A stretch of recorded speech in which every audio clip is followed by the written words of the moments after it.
is Jets Final Drive. He is Zack Rosenblatt. I am Connor Hughes, and we welcome you to another episode after another Jets loss. This time to the Baltimore Ravens, 23-10, the final score. The Jets actually held a lead for a chunk of time here, Zack, going in at the halftime break. But I think you and I were talking about this in the visiting press box of M&T Stadium.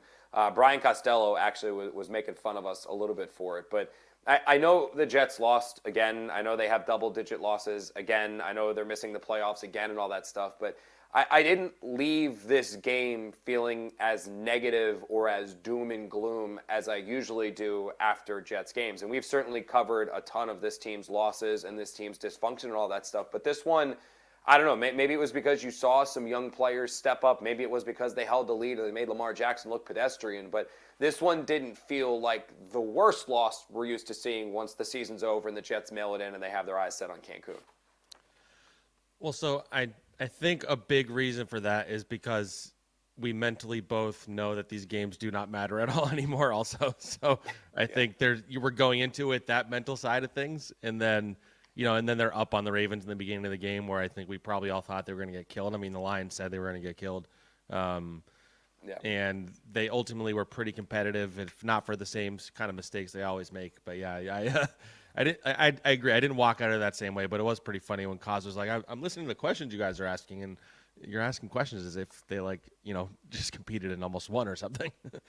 Yeah, we've been Aaron Glenn as Aaron Glenn does. We've been Aaron Glenn, Yeah. where he was high-fiving guys as they go into the locker room after losing by 13 points. You kind of feel like it's a win. We're asking questions like it's a win. I don't know. Maybe we're just tired of writing about negativity. The fans finally got to us, too. All you guys do is write negative. Right now we're thinking about positive things. Yeah, so, take that, fans. Yeah. Yeah. All right, we're going to get to so much on this episode of JFD. We're going to talk about Tyrod Taylor. We're going to talk about Breece Hall. We're going to talk about the defense, why it suddenly looks like they might be operating more cohesively since getting rid of Quinnen Williams and Sauce Gardner. Is there anything to that? Go over the draft order as well, where the Jets are moving up, moving down, all that fun stuff. But before we get to it, it's the way we start every single show, the first segment of every single show. It's brought to you by Monmouth University, the greatest university in all of the land. And it is what we learned from this Jets game, another loss. Zack, I will start. I didn't learn this about the Jets, but I definitely learned that Lamar Jackson is not right. There is something off with that guy. I know he's a year-to-year perennial MVP candidate. He is one of the best quarterbacks in the NFL, no doubt.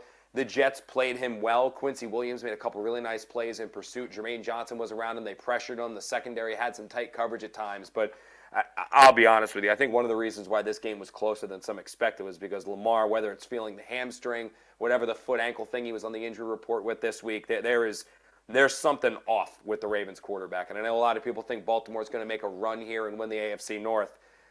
The Steelers have their issues with Aaron. The Bengals have their issues, although they are getting Burrow back. But if Lamar doesn't start looking like Lamar, they got some problems.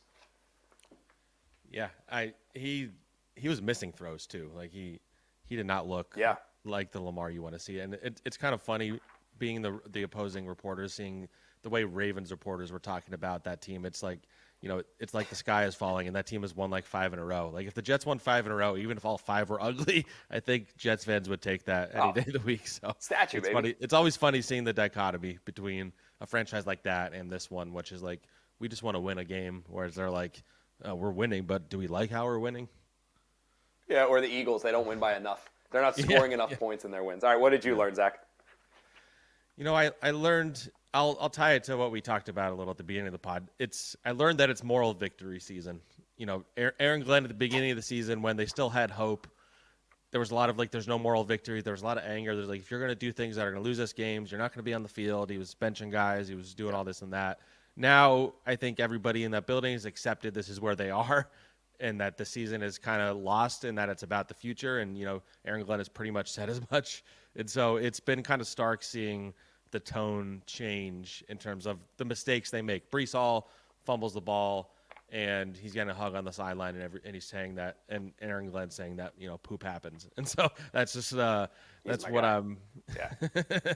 That's where I'm at. I think it's moral victory season, and it's kind of okay, but it's only going to be okay if what Aaron Glenn says is going to happen actually happens in the future. Yeah. We're going to get to, again, we're getting to so much here. We appreciate everywhere you guys are watching us. If that is Facebook, if that is smy.tv, if that is X, that's a great place to catch us as well.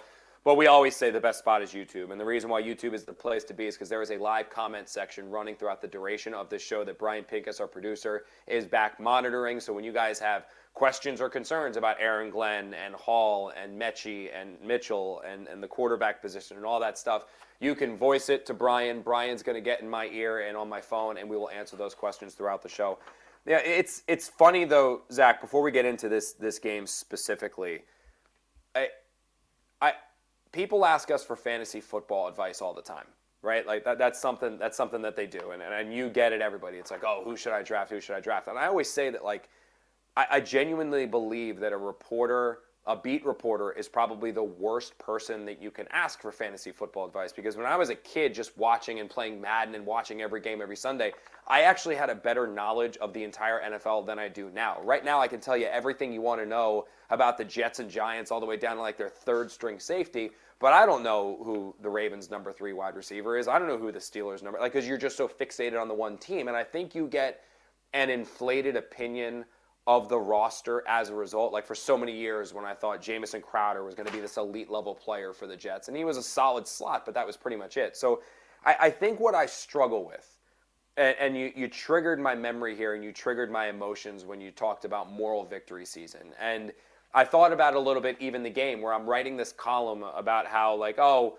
you know, once they traded Sauce and Quinn and the wins and losses didn't matter anymore. It's all about finding the little things within games that you can cling to the future. And just I said it's kind of sad that here we are, the Jets 15 years absent the playoffs, and we're kind of clinging to like John Metchie highlights and what he might be as a number 3 or 4 option in this offense as a sign of like a brighter tomorrow for the Jets, which is crazy to me because when Darren Muji got this job, when Aaron Glenn got this job for the Jets, it was believed to be one of the more appealing vacancies last off season because of the job that Joe Douglas and Robert Saleh had done in building a locker room and talent. And yeah, they needed a quarterback. Yeah, they still needed some pieces. It wasn't a perfect roster, but it was a significantly better spot than, say, like when a Titans job opens up or one of these other teams. Yet here we are, the Jets and Aaron Glenn couldn't figure out how to win, so now they're blowing it up and they're trading away the players and they're basically saying, hey, look, we don't have the horses to run when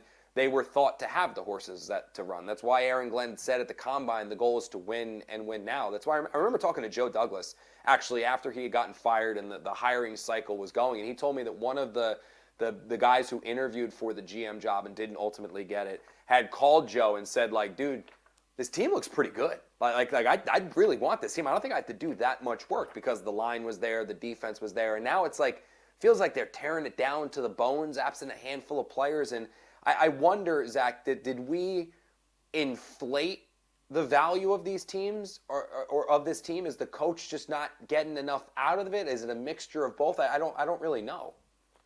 I think it's a combo of all those things. I think we probably overvalued the players on this team. I think maybe we undervalued the previous coaching staff's ability to get the most out of this defense. Look at that. Look at you, Pro Sala.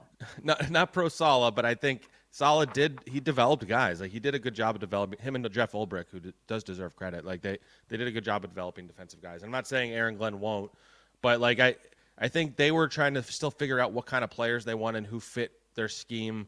And I honestly think, and we've talked about this a little bit, the biggest mistake I think Aaron Glenn made was not bringing in anybody from Detroit or anybody from New Orleans, like guys that knew what he's about, that know his culture, that know what he expects. Because I think you had a lot of guys trying to kind of learning on the fly. This is a very young team without a lot of guys who have experience as leaders. I think Harrison Phillips has become that, but he was a guy that just got here in August. So, you know, I don't know who was out there that they could have brought in to like really just like get his message across, but I think they were missing that. And at the end of the day, to your point, like Aaron Glenn and Darren Muji from the beginning were like, we're here to win and we're here to win now. And they could like, you know, change what they meant by that when they talk about it in retrospect. But the reality is they said that and they failed in that directive. And so, you know, the reason they're trading away all these guys, the reason why they're admitting before Thanksgiving that the season's over is because this season was an absolute failure. Like I think they went into this season thinking they could compete for the playoffs if things went their way. I don't think they saw it going this way, and it definitely spiraled and spiraled and spiraled, and then now you're trying to find, the little small victories, like you said, whereas before the season, at the beginning of the season, if you had suggested Aaron Glenn, like, hey, Aaron, what if I were to tell you that by Thanksgiving you already will be talking about 2026? I think he would have bit our head off. So quarterbacks and yeah. So I mean, and just think about how aggressive he was in his praise and about Justin Fields and his defense of him, and we would criticize him in training camp, or not criticize him, but point out that he wasn't having good days. Things like certain like Arian Smith. We'd ask about Arian Smith. He'd be like, well, you guys all said he can't catch. Well, he also only has 7 catches this season. So, I think a lot of things didn't pan out the way that he thought it would, that we thought it would. It doesn't mean it's not going to work in the future, but it's undeniable that this season is a failure, and they need to figure out what they did wrong, and they need to get better. I will say, I do think as the season's gone along, I do think Aaron Glenn has done a better job coaching. I think he's gotten better at in-game decisions. Yeah. I know there was a decision that was criticized that I think you and I are, as I've thought about it, are more on the same page. I don't think it was as big of a deal as it was made. But broadly, he's done a good job. I think he has a great special teams coordinator in Banjo. That unit is one of the best in the NFL. Wilkes is a question mark. I think Engstrand has his ups and downs. But Aaron Glenn, as a leader and as a guy preparing these guys each Sunday, I think he's done a better job as the season's gone along. And that's what you need to see right now, because it felt like he was learning on the job before. Yeah, Wilkes is a weird one. I don't think he's I don't think he's this glaring, massive negative that he looked like early in the season where the players were figuring out his scheme and what to do. I just don't think he's an overwhelming positive.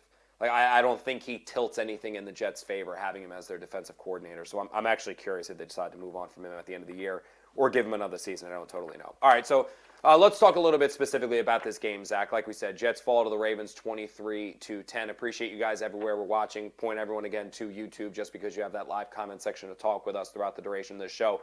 Good news.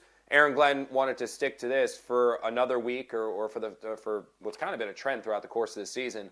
The Jets continue to fight. The Jets continue to scrap. The Jets did not give up. The Jets did not give in, and this was not a blowout as a result. In fact, at the end of the first half, the Jets were leading 7-3.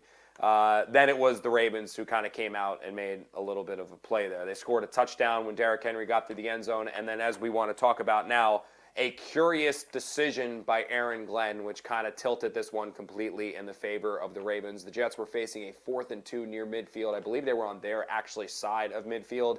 He kept the offense out there. They did not get it, turned it over on downs. The Ravens went down the field, scored another touchdown, and there was basically no real chance for the Jets to get back in this one after that. There's been a lot of heat given to Aaron Glenn for deciding to go for it on 4th down there.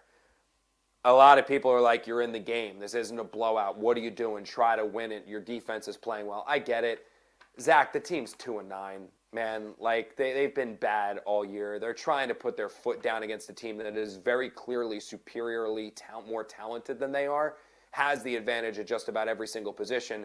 Keep the offense out there. My only criticism of it is that Isaiah Davis was the back, not Breece Hall. Put Breece Hall in there. He's one of your best players. You have a better chance of gaining 2 yards with him on the field than with him on the sideline. But as far as going for it, not going for it, I completely and totally agree. Keep your dogs on the field and go try to win the game. You have nothing to lose. Yeah, I mean, ultimately, if you want to argue with anything, maybe it's the play call or the execution of it.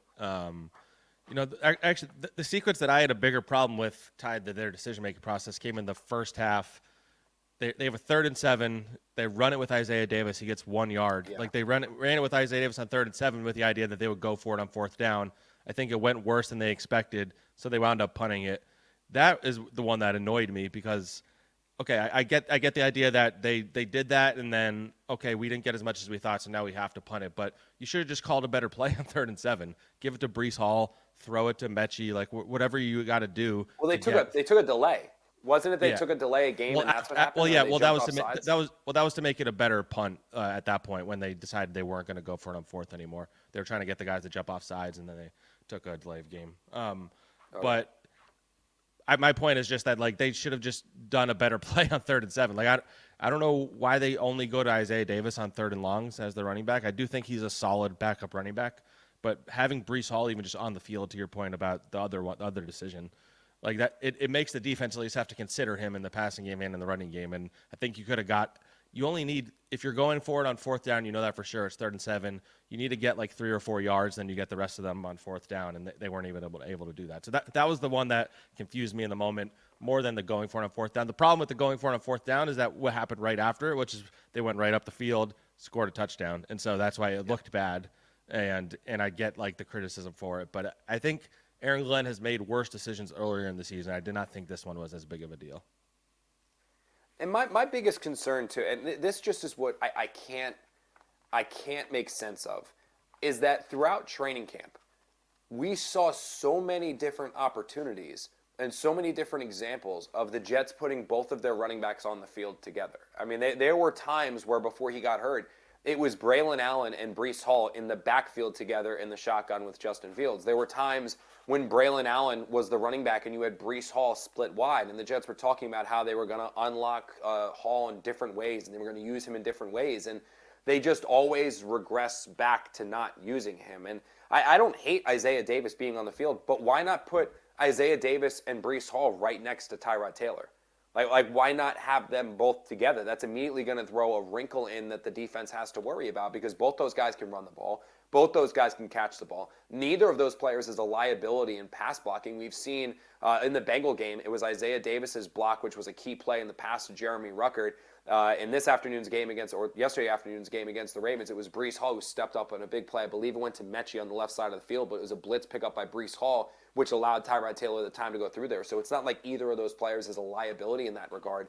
Put them out there and let them work together. Create confusion because when you're in a situation like the Jets are right now, they are going to be at a talent disadvantage against the vast majority of opponents that they are going to see the rest of the way.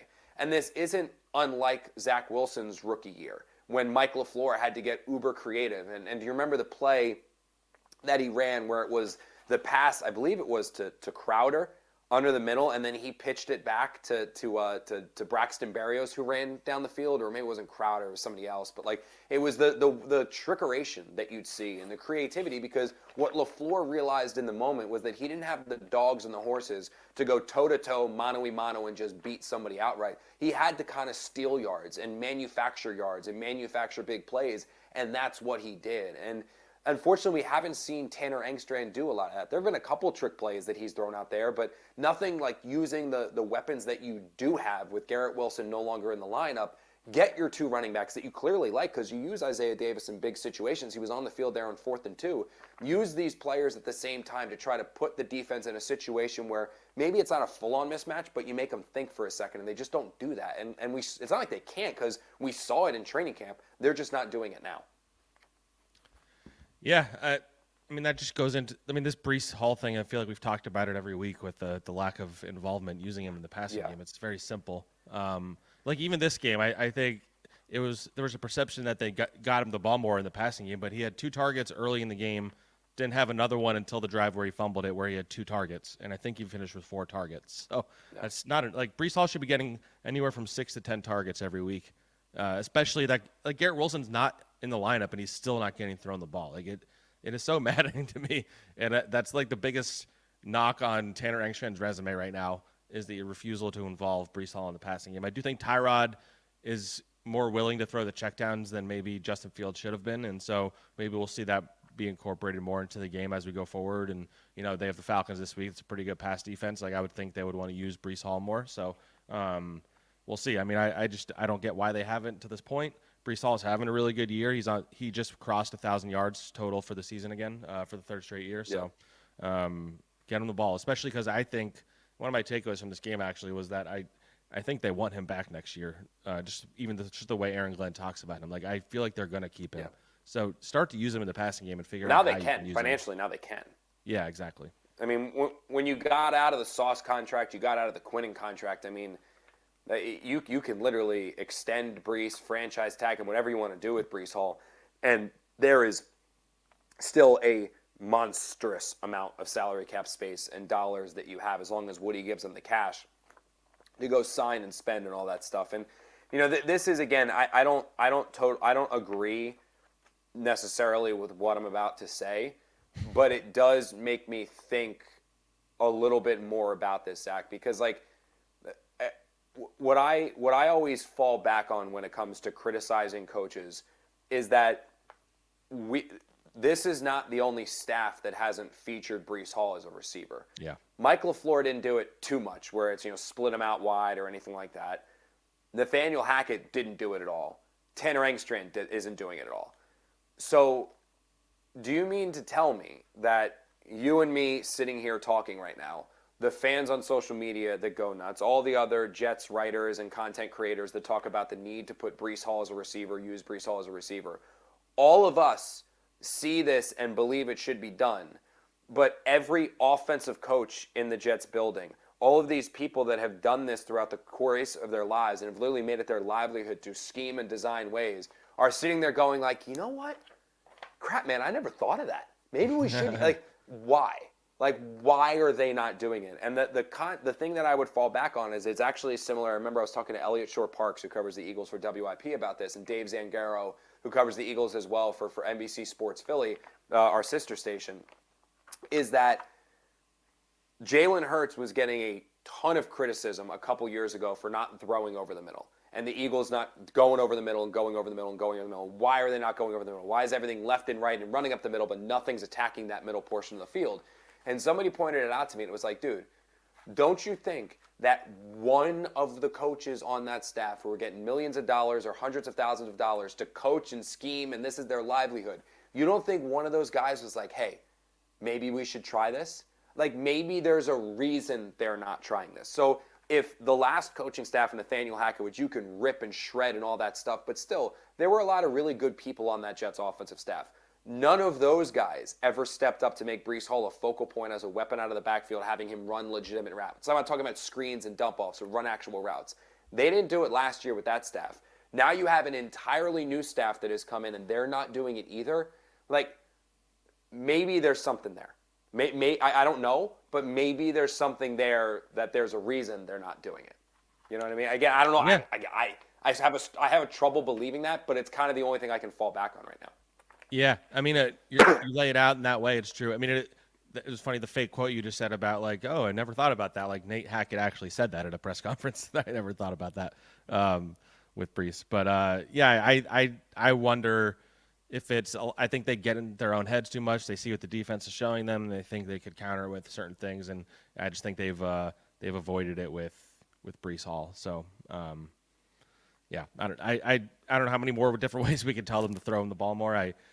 To your point, like, maybe they don't like his route running or something. I don't know, but the way they talked about it was that they were going to use him as a receiver, and they have not done that. So,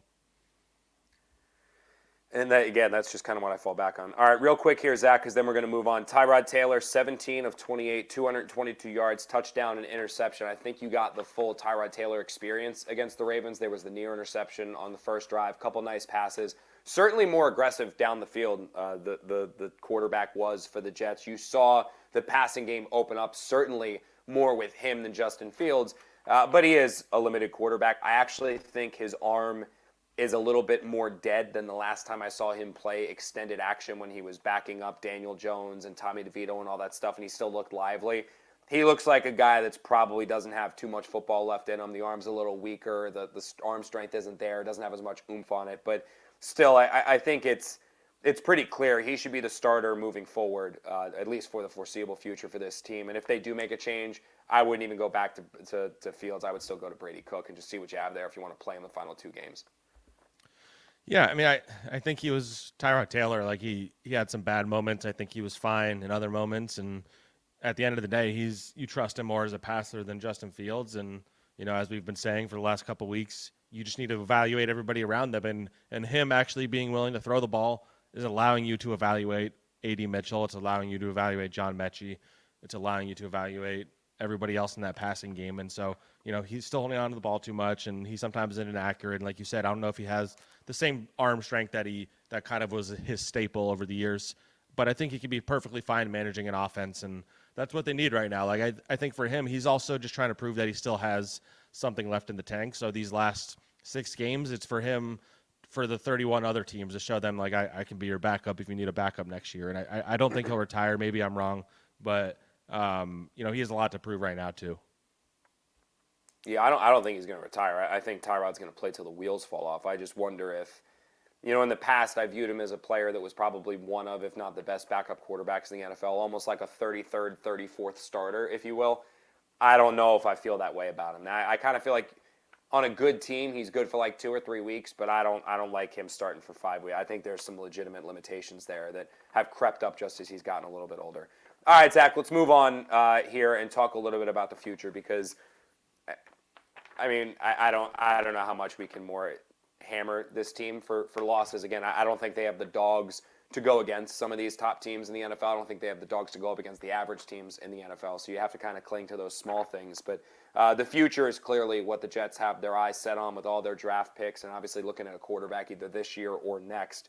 Let's go back and forth on this one. I will let you go first. Can you give me one thing that you observed or learned from this week that could impact next season for the Jets? I mean, we've kind of joked about it already on this pod about how we're highlighting this as such like a positive from this game. But John Metchie jumps out just because he's a guy that if he can keep playing like the way he has, like he can be an option for like to be the slot receiver in 2026. And if you can just have a reliable guy, even if he's your third or fourth receiver, whatever it is, he's someone that.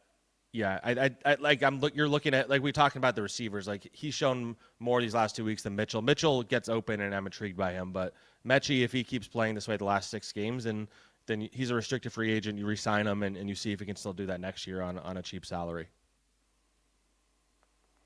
I think for mine, it's the offensive line, and it's something that I'm still clinging to. Is that, excuse me, I'm battling this cold, man. I'm dying here. I'm like, I swear, like it was 3 days ago on Friday, I guess I was at practice, and I had to text Farina and Gus and be like, our producers for Sports Night, and be like, dudes, I got to file an IA, and that's it because my voice is gone. And I was hoping that it would come back, but it turns out that talking consistently for a living when you're losing your voice doesn't help your voice come back anytime soon. So I am dragging right now. But we're going to go on for mine. I think it's the offensive line, Zach, because Olu Fashanu and Armand Membo look like 2 legitimate bookend tackles who are just getting better and better and better. You're starting to see Joe Tippmann, who I think the jury's still out on him as a center, but the fact that he's under contract and the way that he's playing as a guard, he doesn't look like a liability at guard. Is he a plus starter? I don't know. Is he an average player? I think at the baseline, yeah. I think at the baseline, he's probably an average starting guard in the NFL and somebody that you can have on your line and not totally worry about. Can you upgrade the position? Sure, but he's absolutely somebody you can have out there. And if the Jets are now going into this offseason only needing a left guard if they choose to move on from John Simpson or a center, obviously because I don't think Myers is going to be with this team long term, that's a really good place to be in. So that's me when I look at the future of this team. Is I really think the offensive line is something there for this team. Yeah, I'm really encouraged by them. I'm curious to see what they do this offseason in the AVT John Simpson realm. And if you add another interior lineman and free agency to the draft. Another just quick one for 2026 I wanted to highlight is Harrison Phillips and Juwan Briggs, 2 guys that Muji traded for in August. Phillips, I think, has been what like we thought he was in the past. He's a really good leader. He's a good run stopper. Briggs has been a surprise to me because I didn't know that much about him. He seems to be getting better each week. He's young. He's shown some potential as a pass rusher, and he's a guy that I think has the talent to be, if not a starting defensive tackle for them next year, they can rotate him in and have a pretty good group of defensive tackles. Maybe they don't have a Quinnen anymore, but I do really like what I've seen from Briggs, and he's only going to be making like less than $1 million next year or something like that. So it's a pretty good additions by Muji to get those guys right before the season. Muji Masterclass, baby. Muji Masterclass. All right, so I think when a season starts to go off the rails like the one is going on for the Jets, you look for the sexy positions to turn to and believe in the future. And that's usually running backs. You're looking for guys that are going to score points. The quarterback, obviously the Jets don't have that dude on the roster at all. It's not like there's a Shedeur Sanders here where you can go like, oh, look what this guy is doing. Even though the season's over, we can cling to this. Or even what the Giants are going to do with Jackson Dart when he's back this week. Or things of that nature. But the Jets do have 2 receivers who they acquired via trade. John Metchie, who was with the Texans, then briefly on the Eagles, but they didn't play him. Now he's with New York. Has touchdowns in his last 2 games for the Jets. So that's 2 touchdowns in 3 games. He had 2 touchdowns in his 36 career other games before arriving with the Jets. And then you're starting to see A.D. Mitchell get going a little bit too. And he had it wasn't as lucrative of an outing against the Ravens because Metchie went 6 for 65 in the score, 2 for 42 for Mitchell, but he did have the long one up the left sideline where he kind of dashed in and out and around some people. So do you think the Jets, I think I'm more negative of an overall outlook on this thing, but I'm curious your overall take on if you think the Jets might have found some diamonds in the rough here with these two guys. I mean, I guess it depends on. I've come off this from where I was after the game, by the way. Like after the game, I was much more yeah. high on this, and I've kind of simmered down a bit. I mean, I think it depends on what we're defining this as because, I wrote in my article on The Athletic about how Metchie was kind of a standout and that, him and Mitchell, they can show an ability to be like the number 3 or 4 receivers next year. And there was somebody in the comments who was like, well, you don't think they can become like the number 2 receiver? And I'm like, no, I haven't seen any evidence of that. Like, I think that's a bridge too far. Like, you can't go into next season with these guys as your number 2 as of right now based on what we've seen. But, if you have 2 talented guys that you can rotate in at minimum, then that's a win, I think, on those guys. And if their ceiling is higher than that, then you have, a good group of receivers. But, Metchie, again, he surprised me because I actually had lower expectations for him than I did for Mitchell. Mitchell is clearly a great athlete who gets open. We just need to see him make plays, and we need to see him get more targets. And I'm just not ready to crown them as like the next starting receivers for the Jets is what I would say. Yeah, look, it's Garrett Wilson is this team's number 1 receiver. Now, where he's going to line up, we'll get to that in a second here. But Garrett Wilson's their number 1 receiver. The Jets still need to go out there and find a number 2 receiver. That's not Mitchell. I don't think that's going to be Metchie. I think they need to go out there and find a legitimate number 2. I would also say they sign a receiver, right? Like say they sign somebody in free agency who's going to be your bona fide, no doubt, number 2 wide. And I got to go back and look at the players whose contracts are expiring to start getting those lists together. But say you've got those are your 2 wide receivers. I would still look to draft another receiver in the second round. I would look to draft another receiver in the third round, even though you have Mitchell and Metchie under contract. And I know a lot of people like Connor Rogers, I don't usually disagree with him much, but he was talking about Metchie in the slot. Well, that's where the Jets want Wilson to play.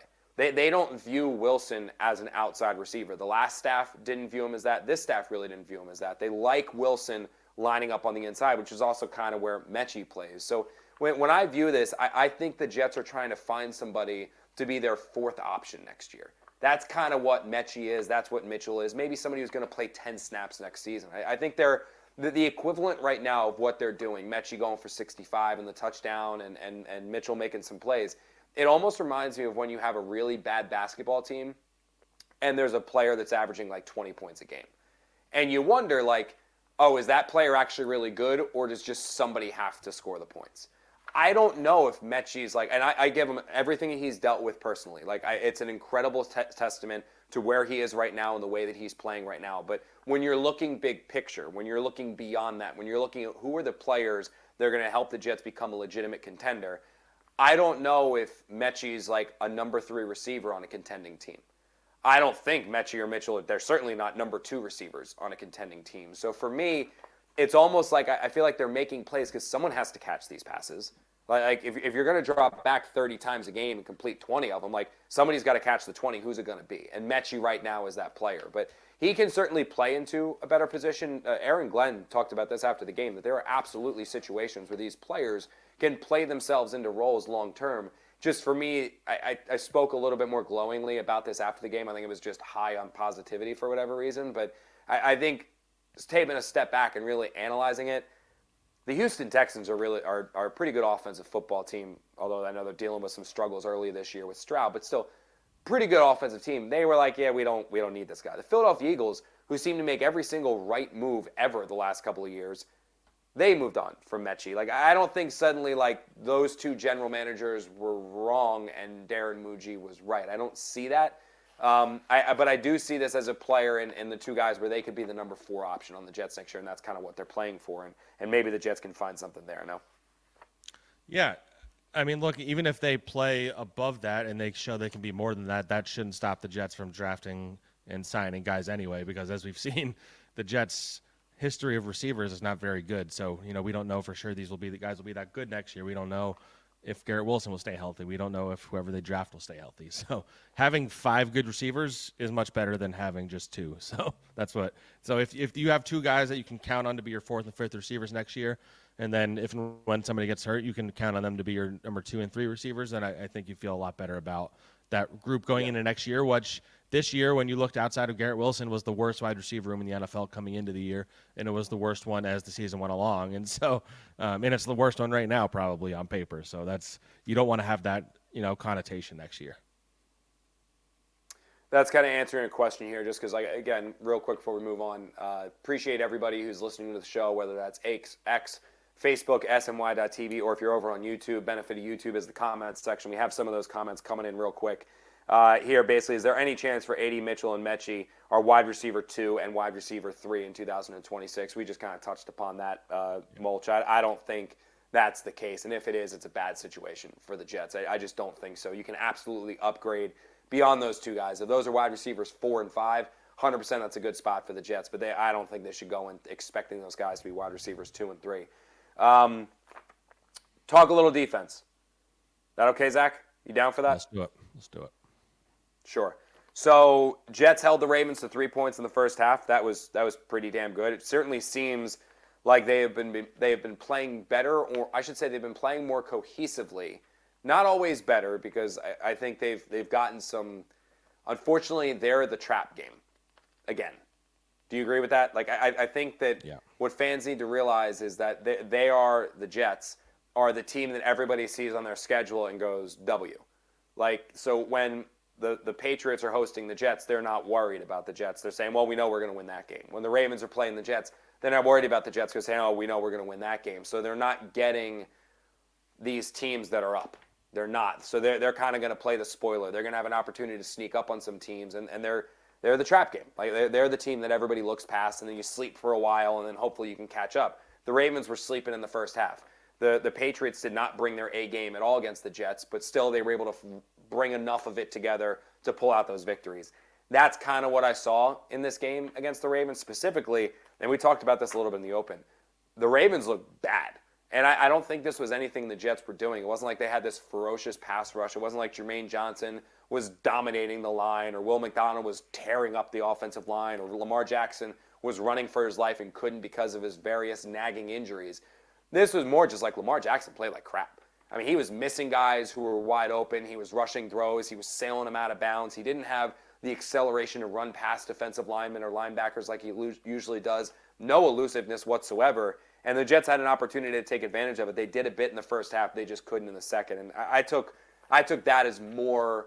That was more my takeaway on the Jets defense coming out of this one than maybe anything the Jets did particularly well. I mean, there were positives, absolutely. Quincy Williams, I thought he played well, specifically when he did track down Lamar when he tried to run by the Jets goal line in a possession that ended in a field goal. Jermaine Johnson had some nice plays against the ground. Will McDonald had a couple nice rushes. Briggs as well, I thought, played a pretty good game. But there wasn't a lot there that made me say, like, oh, the Jets have turned it around. Oh, the Jets have figured it out. Oh, this is going to be a top 10 unit next year. It was more like, I think they got the Ravens like D game more than anything else. I mean, I push back on that. If you disagree, that's fine with me too. I just don't think it was that extreme of a. They came out sleeping. I mean, this is who the Ravens are, and I think the Jets did a good job defending them. I mean, they obviously Lamar is limited, which makes it harder for the Ravens to do what they want to do. Sorry. Oh, and we're both dying. Yeah, we are. And Derrick Henry also looks like he's slow to me, by the way. But yes. I do think the D-line played well in the first half. I think the secondary, for the most part, played pretty well in the first half. Sorry, not second half. First half. I think the D-line had 8 pressures in the first half and only like 2 in the second. So, you still need to see 4 quarters of this from these guys. We still haven't seen 4 quarters of a great defensive performance other than a couple games this year. And, Will McDonald, you mentioned him. I think he only had 1 or 2 pressures this entire game. So, I'm encouraged by some of the things I saw. I think their run defense is getting a lot better. I think Harrison Phillips has made a big impact in that regard. Quincy's playing better. Sherwood played slightly better. The safeties are still an issue, I think. Brandon Stevens is solid. Like, I feel better about the defense today than I did maybe a couple weeks ago, but I still think, like, talent-wise, they're going to be outmatched every week, like defense versus offense, other than, like, the Saints game probably going forward. So that's just something that you'd have. So now you need to see a coach that's going to scheme up some things and some creative things. And I haven't seen a lot of creativity from Steve Wilkes, but, if they're ever going to do – unique blitz packages, unique coverages, things like that. Like these last 6 games is when to do it.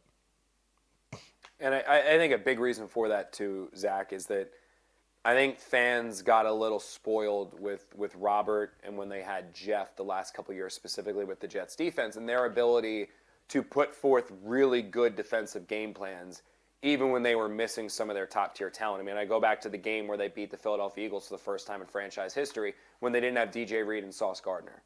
And a reason for that is that Saleh and Ulbrich were such masters mentally of the scheme that they were running. They were able to plug and play players within that scheme and hide weaknesses or mask weaknesses because they knew every possible snake in the grass. That was Saleh's old saying, was the snakes in the grass. He knew all of them because this was his baby, his scheme. I don't get the sense that Wilks is that kind of a coach. Like, I don't think he's necessary. He's kind of a chameleon. He runs a little bit of this, a little bit of that. He's kind of changed over the years. He doesn't have his one thing that he does like Robert had with his defense. That's his baby. And that's why even in San Francisco, like you kind of see him right now, they have no Fred Warner, they have no Bosa, but they're still finding semblances of success because they're forcing turnovers, they're bending, but they're not breaking. And they're bending but not breaking because of the fact that they know the scheme so well inside and out, the coaches do, that they're able to coach anybody into having some semblance of success. I will say this. We have a handful of questions here from the YouTube chat on the defense. So I'm going to fire these to you, Zach, real quick. This one is from JJ2552. Do you guys think the Jets can be okay with the corner room of AZ, Thomas, Brandon Stevens, and Brownlee, or should they still target a corner early in the draft or in free agency? I'll go first on this one. No, you are not okay with that secondary. That is a bad secondary. I think Brownlee is a good nickel corner. I think Stevens is a serviceable number two. You need a lockdown. Like you need a lockdown corner, which was kind of goes back to my original criticism of the Sauce Gardner trade and that, yeah, you got a ton back for Sauce Gardner. You did. But now you need to use a portion of that capital you got back from Sauce to go find Sauce, either with free agent dollars or the draft picks that you use to draft somebody and hope that player develops into Sauce. So, no, in my opinion, they still need a corner, man. That's actually one of the higher priorities of what this team needs. I think it might be the top priority of what they need on defense. I think they probably need pass rushers more than anything. But, yeah, I mean, Brownlee and Thomas, I think you have to call question marks. You can be high in their potential while still saying, like, I can't say for certain we're going to go in next year and those guys are going to be high-level starting corners. Stevens, I feel good about as your number two. I think you can survive with him. I think he does the job. He's a professional corner. Like, I think he's better than either of us expected based on what we saw at the beginning of the season. He's definitely rounded into shape, and the coaching staff deserves credit. They've done a good job developing him and removing some of the issues that he had in Baltimore, and so he's become a solid corner, and I think that salary, it doesn't look as bad anymore. But Thomas, while he has shown flashes, has not shown enough where I can say, yeah, he can be a number one corner. I mean, that's a very big leap of faith. And Brownlee started off really hot, and then he fell back and had 6 penalties in 2 weeks, and then he had an okay game this game. And so the Titans got rid of him for basically nothing. Not to say the Titans are well run or anything, but there's a reason. And so, I like his talent and his potential, but that is also potential. That doesn't mean that's something you haven't reached yet. And so, you hope that a guy can be as good as Sauce, and I haven't seen anything to suggest these three guys can be that good. This last one before we move on is from Maximo Fuentes, and he says, is there any possibility that Brandon Stevens goes to safety and the Jets elevate Stiggers to cornerback too? I think you're starting to get into like the fan fiction territory of like just thinking like, oh, he's not good at here, just put him there. I mean, I don't – what Stevens doesn't do well will just be amplified at the safety position. You know what I mean? And I know Stiggers is a solid player. I think he's one of those guys like Jeff Ulbrich told me once, that kid will never fail. Like, he might not be the best player in the world. He might not be a starter. He might not be a Pro Bowler, but he's not going to fail or be out of the league because his work ethic and his mental demeanor and all that stuff is just going to keep him on rosters for 10 to 12 years. That's going to be the case. I think Stiggers is like a good backup corner.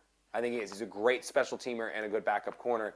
He's not someone you really want on the defensive field for 50 snaps. You don't. I think he's going to be exposed if he's playing that much football. So, no, and I don't think Brandon Stevens gets better putting at safety. Like, I just don't think he's a better safety than he is corner. I mean, that makes you worse at two positions, so I just don't see why you would do that. Yeah. I agree. All right, let's move on. I had a mess up on this show here, Zach. I said the Jets are 2-10. They're actually 2-9. That's my mistake. Wow. The Giants are 2-10. Wow. The Jets are 2-9. I screwed up. I'm sorry. Big mess up. Anyway, the 9th loss does, though, clinch the Jets' 10th consecutive losing season. How likely, and then we're going to talk a little draft after this, but how likely you think is it that the Jets have another losing season next year? Or do we not even want to get to that right now? I don't think I really want to think about covering another 9, 10, 11 losses in 12 months here. I hope, by the grace of God, we are doing this show next year and you and I are talking about the things that can happen that can get the Jets back into the playoff picture. Like, I don't think that's unrealistic. With a rookie quarterback, with a veteran quarterback, whatever, like the the money that the Jets have, the draft capital that they are in a position where they can have the resources to make themselves a competitive team throughout the duration of next year. Will they make the playoffs? I don't think so, but we can at least be playing the game where if this, then that gets the Jets into the playoff picture. I think they should be in the hunt graphic. That should be the goal next year, is in the hunt. Well, you said how likely is it that they have another losing season? I would say based on history, it's likely. But I'm not ready to make any predictions until we see what they do at quarterback, how they spend their money this offseason, who they bring back, like all that stuff. Like, it's a lot of questions. But, yeah, I mean, in terms of likelihood, yeah, it's pretty likely they are a losing team again next season. But to your point, I hope it's more like, if we're going down the path of the Lions that Aaron Glenn always talks about, they started like 1-5 or whatever it was in 2023, and they finished that season 9-8. And so if the Jets can do something along those lines, then you'll feel really good about the direction of this franchise. Yeah, I think that if they did that, and then that was the game too where the Lions beat the Packers and Aaron Rodgers in his last game as a Packer, right? And Aaron played like crap. Not only that, like, but they beat. Not only that, but they beat the Jets to, I think, start their winning streak that year. That's when like Brock Wright had a game-winning touchdown when he was left wide open by the Jets defense. And it was in that random stretch of 20. The Zack pick? Didn't Zack throw an interception? Yeah, a really bad Zack interception? Yeah, Zack did. Yeah, that's right. Yeah, on the left sideline. Yeah, I remember that one. But yeah, I also remember the Packer game because that was like, oh, the Packers will beat the Lions at Lambeau. They'll go to the playoffs, and that didn't happen. And then Aaron walked off the field all dramatically with Randall Cobb, not realizing like the two of them would just be Jets in a couple of months. All right, so the benefit of all this losing for the Jets is the NFL draft order, because shout out Tankathon, we are back to doing this again. Haven't even made it to Thanksgiving, dude. Like, we were looking at this honestly come Halloween, but like the fact it's not even God, just get us to Thanksgiving, please, next year. That's all I ask. All right, so Titans, who are a complete and total disaster, are 1-10 and hold the number 1 overall pick in the draft. The Giants would pick second if the NFL draft were held today. They are 2-10. Then you have the Saints, who are 2-9. The Jets are 2-9. The Raiders are 2-9. You have the final week of buys coming up, I think, this week and next week, or maybe just one more week. So these records will all even out, where like you kind of have more of a general idea of what's going to happen. I will say this about the Jets, Zach. There's all this debate right now, and we can talk a little bit about it, about take the quarterback in 2026, take the quarterback in 2027. I understand that the 2027 draft class appears a better quarterback class right now. I get that. 100%. Arch Manning's going to be there. Moore might be there. There's going to be 2 or 3 other guys that come out of the woodworks where you're like, oh my God, isn't Raiola? Like, he'll be there. Like, all these random guys, like Sellers, like all these guys are going to be there, and they're all going to be better next year, and it's going to be elite because there's going to be like 5 legit franchise quarterbacks. We've heard that before. Like, the evaluations on guys the evaluation of quarterbacks can change so dramatically over the course of 12 months. Go all the way back to Matt Barkley. If that guy came out, he was going to be the number 1 overall pick in the draft. Plays another year, is a complete and total disaster. I think the Eagles get him in like the 4th or 5th round, and he's a backup who never lasts. Christian Hackenberg, going to be a first-round pick, completely changes. The Jets reach for him in the 2nd round, complete and total disaster. Like, you see this stuff every single year where, yeah, it looks like next year's better, and next year's better, and next year's better. There's no guarantee that these evaluations on these quarterbacks will or won't change. Secondly, you're going to have to gamble and roll the dice and hope that picks 1, 2, and 3, if there are 3 quarterbacks that you believe are legitimate, no doubt, bona fide franchise quarterbacks, you have to hope and pray that the teams picking 1, 2, and 3, if the Jets, after rounding out this roster with all the draft picks they're going to have this year and the free agent dollars, say they win 6 or 7 games next year, they're picking 8 or 9. You have to pray that the teams picking 1, 2, and 3 are willing to move and don't need quarterbacks. So you could very easily find yourselves in a situation like the Giants were 2 years ago, where they wanted more than anything else Drake May or Jaden Daniels. They were not getting up to number 2 because the Commanders weren't moving. They weren't getting up to number 3 because the Patriots weren't going to move. So the Giants had to sit and wait. It looks like it ultimately benefited the Giants because they got Jackson Dart, who looks pretty damn good, but it's just a risk. So in my opinion, if the Jets evaluate this quarterback class and believe that one of these guys, whether it's Simpson or whether it's Mendoza or whether it's somebody else that comes up throughout the college playoffs, and they believe that guy is a franchise quarterback, do not hesitate to take him or move up to get him. And the way that the NFL draft is currently setting up, with the Titans picking 1 and the Giants picking 2, the Jets are in a premier situation to have an opportunity to go up and get their guy, because the Titans aren't going to draft a quarterback because they have Cam Ward. The Giants aren't going to draft a quarterback because they have Jackson Dart. So those two teams will be interested in moving back, which means the Jets can move up. Yeah, look, I know this has been a big topic about like waiting until 2027 to draft a quarterback. Why can't you draft a quarterback in both drafts? Like, I take a swing both years. Like, whether first round. If you draft a guy in the first round and this year and he looks like JJ McCarthy, then you try again next year. Like, that's what I think. So I would not be opposed to that.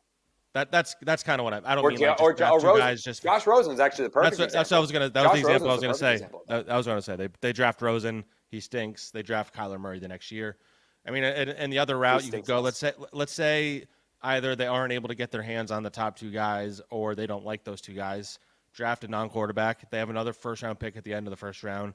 There's a couple of guys that I think have been mentioned as like late first, early second type prospects, like John Mateer, the kid from USC. Draft a guy like that. See if you have something there. It's not as debilitating if he's terrible or whatever, and then you could try again next year. So that's kind of where I'm at. Like, you can look ahead to the next year while still taking somebody this year and seeing what you have. The Browns kind of did it with Shador and Dylan Gabriel. Gabriel is pretty clearly not an NFL quarterback. We'll see about Shador, but you do that with the eye towards the next year while also leaving open the possibility that the guy you draft now could be the guy. So they have enough draft capital in the coming years to double dip if they have to. I agree with that. I don't have an issue with that if you believe if you draft a kid and he just doesn't look like he has it, and you are hell-bent in your conviction that next year one of these guys is, I have no problem doing it and trading the kid you drafted for a third-round pick. Like, yeah, you basically trade a first-round pick in the 20s for the third and the point value. That's going to be a significant dip, but you deal with that. You handle it. You have no problem with it. You say, like, you know what?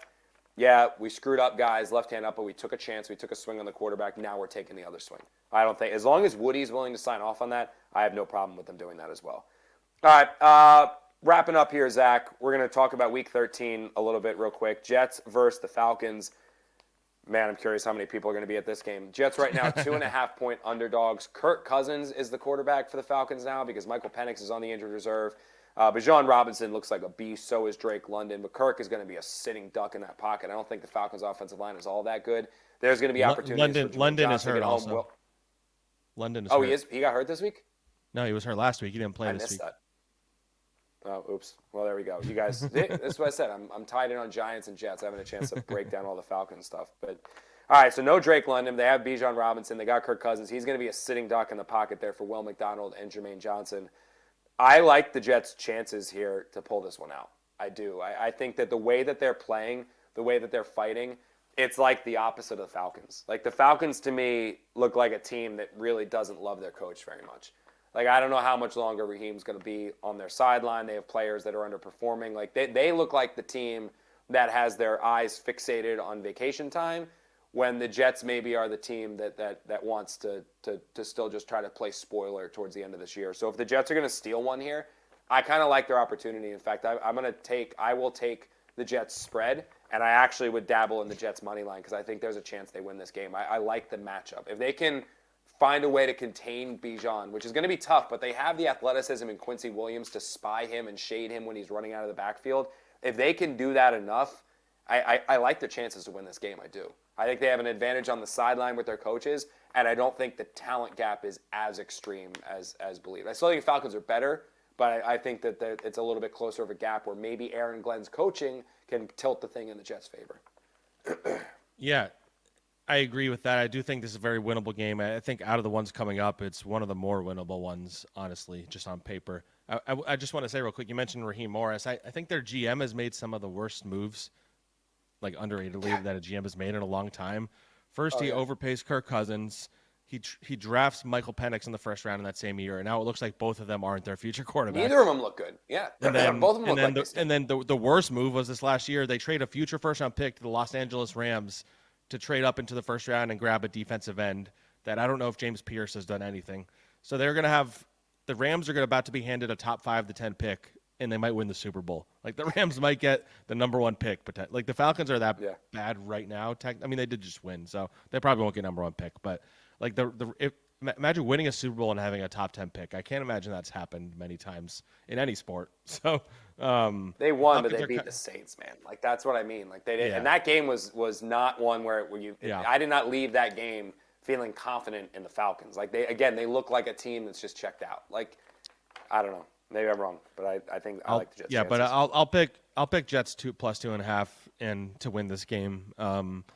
I don't do that with confidence because I just haven't seen a team that is capable of winning many games right now. And I do think Jeff Ulbricht's gonna cook up something this week because I think he's pretty motivated as a coach. I don't know if he's gonna admit that, but I think he's gonna cook up some stuff to get Tyrod Taylor under pressure. I think he's gonna blitz more than Jets fans remember. And so, like, I wouldn't say it's a lock that they win, but I do think they will in the end. And Rudy, too. Rudy's on that staff, the Jets' old linebackers coach, who did quite a lot for Quincy Williams and also C.J. Mosley in their careers. He's another one that's on there. I remember Saleh telling me that he thought Rudy was going to be a coordinator soon. So we'll see. The Falcons' defense was playing really, really well before the wheels kind of fell off there on the offensive side of the ball. So we'll see. Zach, that's going to do it for us. That's going to do it for this episode of Jets Final Drive. This was fun, man. What do you think? I thought so. We fought through it. We battled through. I want to say happy Thanksgiving to everybody because the next time we pod will be post-Thanksgiving. So that is true. Are you a big turkey guy? No, I mean turkey. Not a hot. I think it's overrated. I think the best meats are not turkey, and so you only have it on Thanksgiving for a reason. But I love Thanksgiving sides with all my heart. They make me really happy. Yeah. I love Thanksgiving season. I love the fall. Thanksgiving is one of my favorite holidays. Getting together with family. It's a lot of fun. Sweet potato pudding is always my favorite because there's marshmallows in it that my mom used to make when we were growing up. And I'm a sucker for sweets, and so that's where I'm at. And I you going your family or Samantha's? Who's we're going to Samantha's. We flip flop each year, so we're going to Long Island, and we're going to drive on Thanksgiving when there's not any traffic because driving to Long Island is an absolute disaster, which I'm sure some people who watch this show can understand. And one more thing, I do not like stuffing, so that's my take. I think stuffing stinks, in my opinion. So my mom makes a stuffing that's like the best thing in the world because it's like a cake. It's not like the mushy stuff. It's like a cake. Okay. See, I'm intrigued by that. I have to ask. I'm going to Breeze. Yeah, I'll you know what? I'll steal some and I'll bring it to practice. I'll bring you some to practice. It's legitimately like my sisters and I fight over it. So we're doing the split family this year. We're going to Bree's family for dinner, and then we're going to my sister host, so we're going to her for dessert, which will be fun. But I already texted my mom. I'm like, I need you to make me a tray of the stuffing like on the side because I need to take it home at least. But I'm actually on turkey duty for the family, so I'm doing 2. One, I'm smoking because I have the smoker now, so I'm going to smoke a turkey for the second time, but first time for Thanksgiving, and then going to deep fry another one. And that's just where I got to figure out if anyone knows any like definitive elite ways to get the skin super crispy on a deep fried turkey. You should text my brother. You should text my brother. You should text my brother. He's elite at. I would. You have his number, I think. If not, I'll give it to you. Like he'll give you the golfing one.